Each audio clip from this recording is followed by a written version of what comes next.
your circumstances or your past. Like if that's not why, you know. It was an actual evolution. Like it was an actual evolution of why I got relief from addiction. It actually evolved into. I know that there's a lot of stuff going on in Vancouver with this renowned doctor that wants to talk about why you're an addict. I believe it doesn't matter. Like it doesn't matter why I'm an addict. Yeah. How do I get a good life? Yeah. That's what matters. What do I have to do to participate to get a good life? Well, I mean, no doubt.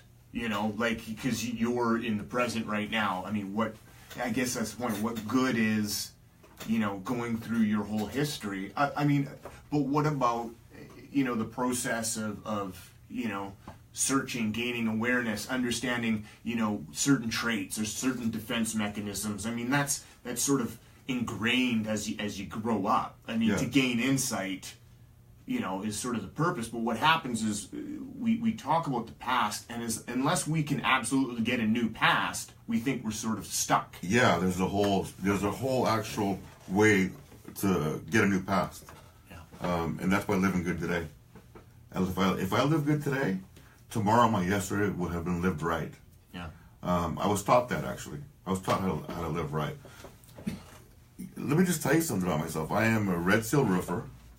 I'm an ex-Army veteran paratrooper, by the way. Let me say that again, ex-Army veteran paratrooper, by the way.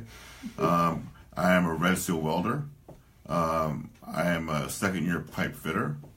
What else? 3 years of university as a math major. I'm a realtor. I have 4 amazing kids, 2 that are biological and 2 that I've adopted, that choose to call me dad. I don't force them to call me dad. They choose to call me dad. I've been a part of recovery for 30 years. For 30 years I've been doing this. And you know what, if we're gonna blame the past, like the abuse, the violence, the neglect, if we're gonna blame the past on, you know, maybe certain weaknesses that developed through life, you got to give it some credit for all those things. You know what I mean? The drive that's within you, the intelligence, you know, your ability to connect to kids that aren't biologically yours. You know, like that's. I didn't have a dad. Like my dad left when I was 5 or 6, and all I wanted was a dad. And when I had kids, I realized that on Father's Day, I write my kids a letter about how grateful I am for them. Yeah. I want to learn how to be a good dad. I want to connect with my kids and I want to love them. So the past is important, but just the perspectives that we. You know what the most important thing about my past is? I get to share it with somebody when I'm helping them. I get to share that this is my past. This is where you're at. We can help each other. I use it for the benefit. Yeah. That's it. Yeah. That's it. Yeah.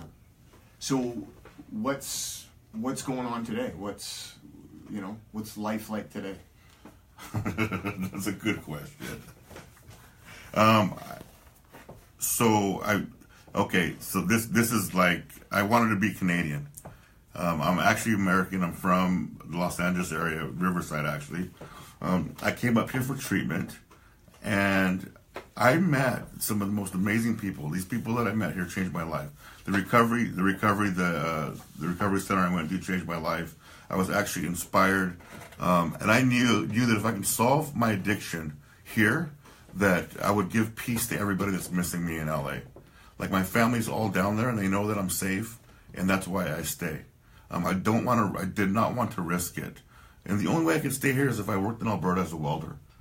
I suffered, man.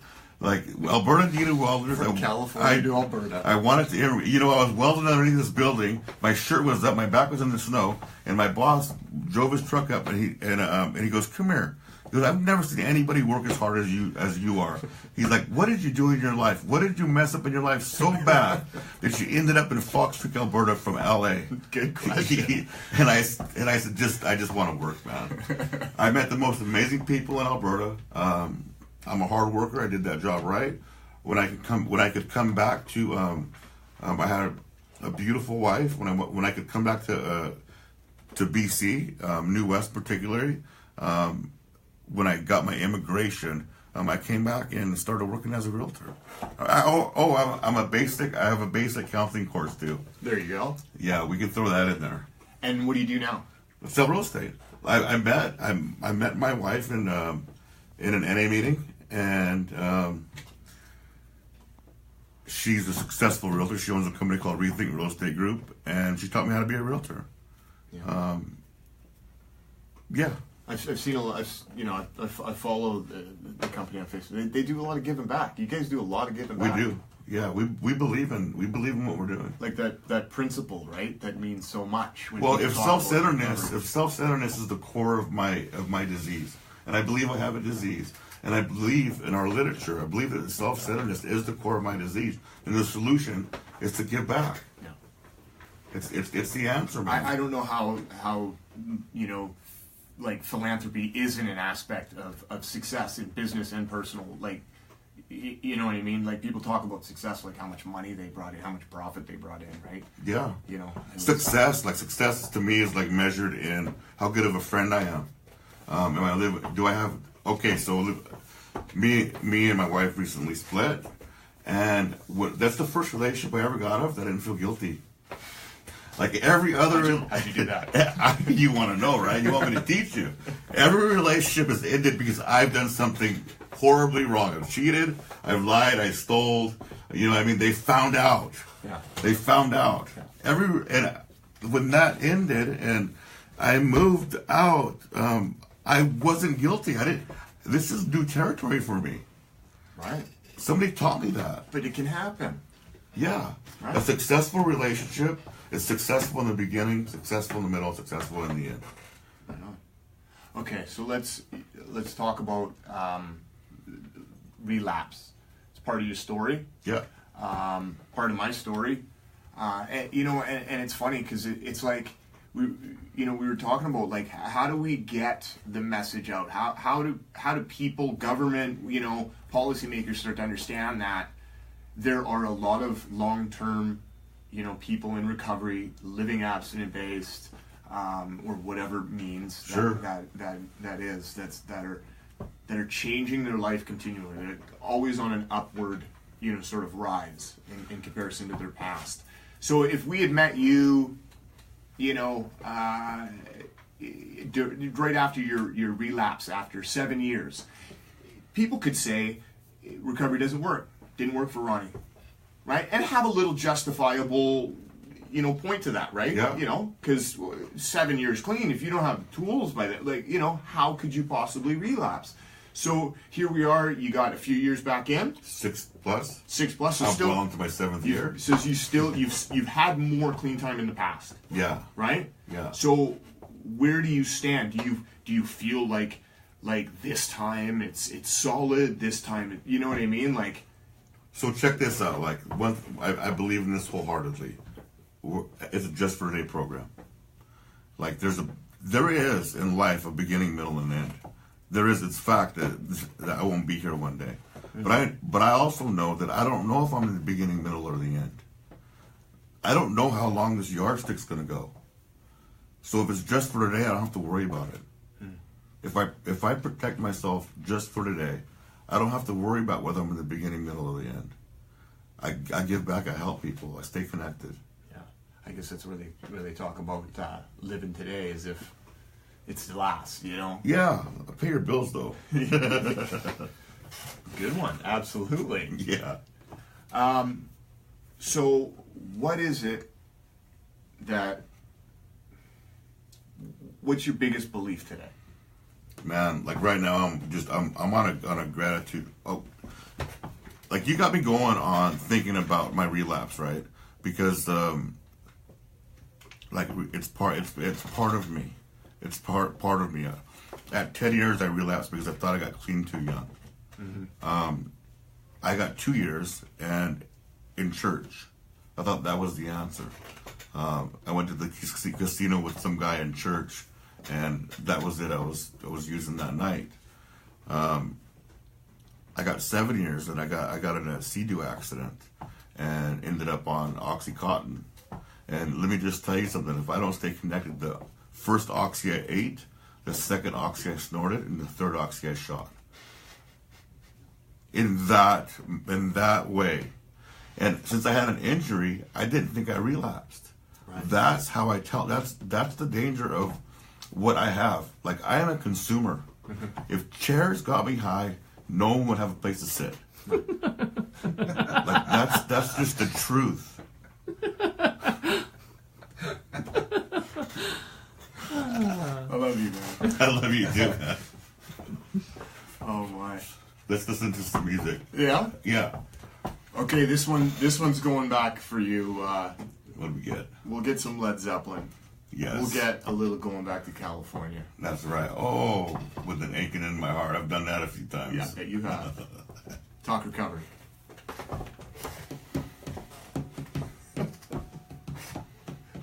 Please don't eat my chair. Spend the days with a womankind. Smoke my stuff and drink all the wine. How we doing? We're good.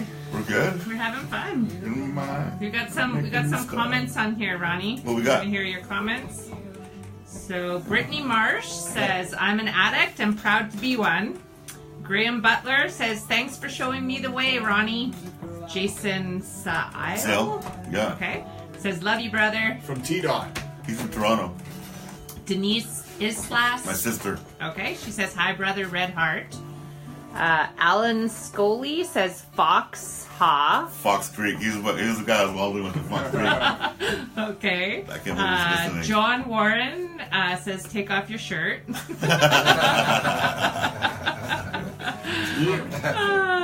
Which one? Darren or me? Denise again, she says, I'm glad we still have chairs still, brother. I love you, sister. She's my older sister. She experienced our childhood together, and you know what? We've overcome a lot. Nice. Jason says, love you guys. Anybody got any questions for Ronnie? Now's the time. Go ahead and put it on Facebook Live. Denise, anything you ever wanted to ask your brother about? That thing that went missing? Put another PRA on there, right? Yeah, we'll wait for the questions. Let's go. Let's go. We're just getting love. But stay tuned. We're going to come back after this song. If you're not listening to the radio right now, Led Zeppelin Going to California on the radio, 100.5 FM. I mean, if you need some healing done, this is all you got to think about, right? A little Led Zeppelin. Yeah, some Zeppelin Going to California. I got a few minutes left. There's some stuff I want to talk about. Me and Darren were talking. Yeah, it's good. You're gonna keep us in suspense. This is on Vancouver Co-op Radio, 100.5 FM. Make sure to support the show. Hey, anybody listening? This is the only show about talk recovery and addiction in Vancouver, maybe in Canada. So throw some support. Yeah, you're online right now. Just donate. Just go online and donate to the Co-op Radio too, because that's how this thing keeps rolling. That's how it keeps rolling. So I have a GoFundMe account too. It's for whatever you want. Just send me money. Help Ronnie put rims on his car. Oh, we got no questions. I guess you're an open book. Everybody knows everything. Let's start to come back. Might as well, eh? PRA? No. Do it again. And welcome back to Talk Recovery. Still with us on Facebook Live. This is Vancouver's Co-op Radio, CFRO 100.5 FM. We've been doing personal story with Ronnie I. We got some more. So, you've been in and out. You've struggled. You've got past PTSD. Card to play. Big time victim. Why be abstinent? Like the pain management, you got these tickets that could take a little of the edge off. Why be abstinent? I have this life when I'm abstinent. My potential when I'm abstinent is unlimited.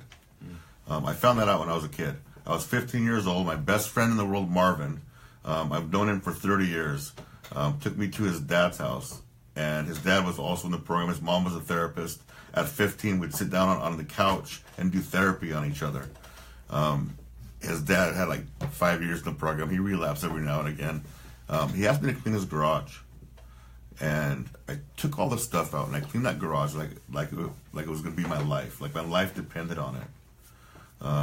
I put it back in, and he looked at me, and he was so proud of my work ethic. He paid me for that. He paid me for that, and it was at that point I felt connected. Yeah. I felt connected to a family. I started to feel the acceptance that this program provides, and all I really wanted was acceptance. Right. I didn't know that. Yeah. I couldn't find it anywhere. I found it in using, but I got accepted at that age. Potential is a difficult thing for an individual to realize, eh? Yeah. Like we're for some reason, and I don't know if this is true across the board for human nature, but to actually have a pure and genuine knowing of our potential, it's like we always got to like cut ourselves down a little bit, don't we? Yeah. And it's like if you have people in your life that can help you to realize that potential, I mean, are you going to ever be able to know it on your own? My friend Jason that's watching, ex-criminal, ex-drug dealer, I've taken phone calls from him. He doesn't know if he's going to get the trucking job. Got the trucking job. He doesn't know if he's going to get the next trucking job. Got that job. He thought that his criminal past was going to keep him from working for the city of Toronto. Right. We spent a week on that, right, Jay? And stressed out, losing money, got that job. It's like we do stuff for each other and we help each other live to potential. Like in this program, more will be revealed. Yeah. Darcy, my Darcy had a fish bowl with the fish jumping out of it into a bigger fish bowl, and like you're living in this fish bowl, and it just said so much to me. She posted it on Facebook yesterday, and it said so much to me when I saw that fish jump out of that bowl into the bigger one. Yeah. I don't know where the top is, but I know if I stay clean and have friends like you, I'll find it. You know, it's so beautiful. I mean, like there's so much that happens, you know, if you have a friend in your life, you know, like if you develop those types of relationships that, you know, are nothing but positive and can, you know, with compassion tell you where you're going wrong and, you know, want nothing but the best for you. It's like, I mean, that's so much of the program that you're in. I mean, it's so much of you know, what you've done for other people. Well, the beginning, like there's a thing in our literature that talks, in my literature, that talks about, so hope, this is the progression of hope. Hope, faith, belief, then knowledge. There's stuff I know that somebody with less than my clean time doesn't know. Mm-hmm. And I know that and I can teach them that. Yeah. There's stuff somebody else knows that can teach me. And that's what makes the past experience worthwhile. Valuable. Yeah. Absolutely. Okay, we're getting near the end here, but I got one more question to ask you. What, you know, if you stay clean to the end, wherever the end is, what would you like to leave behind? What's your legacy going to be? My legacy is going to be successful friends and family. I want my kids to be successful no matter what they do. I want them to be happy. I want my friends to be happy. That's my legacy. Woohoo. Well, Ronnie I's last personal story here on Talk Recovery, Vancouver's Co-op Radio, CFRO 100.5 FM. You know, I want to thank Johnny for coming in, working the board today. Our first guest, talking about the history of recovery, which was a nice thing to hear. That it wasn't just a history of the drunks and how that began. Yeah. As soon as you could start chewing a leaf that made you feel funny, I think there'll be no plans. That's right. So thanks for listening. Thanks for tuning in. Love you guys. Thank you very much. And let's end. We're gonna go with 5440. I Go Blind. See you next week.